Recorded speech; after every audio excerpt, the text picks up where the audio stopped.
Well, the lessons aren't about wealth or fame or working harder and harder.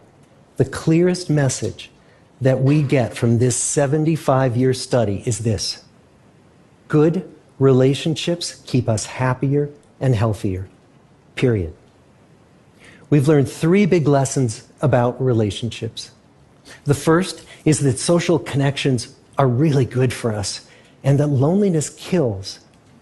It turns out that people who are more socially connected to family, to friends, to community are happier, they're physically healthier, and they live longer than people who are less well connected.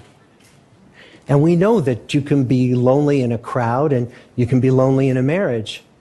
So the second big lesson that we learned is that it's not just the number of friends you have, but it's the quality of your close relationships that matters. It turns out that living in the midst of conflict is really bad for our health. High conflict marriages, for example, without much affection, turn out to be very bad for our health, perhaps worse than getting divorced. And living in the midst of good, warm relationships is protective. The people who were the most satisfied in their relationships at age 50 were the healthiest at age 80. On the days when they had more physical pain, their moods stayed just as happy.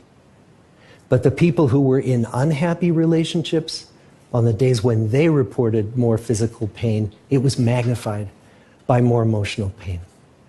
And the third big lesson that we learn is that good relationships don't just protect our bodies, they protect our brains. Being in a securely attached relationship to another person in your 80s is protective. That the people who are in relationships where they really feel they can count on the other person in times of need, those people's memories stay sharper longer. And the people in relationships where they feel they really can't count on the other one, those are the people who experience earlier memory decline.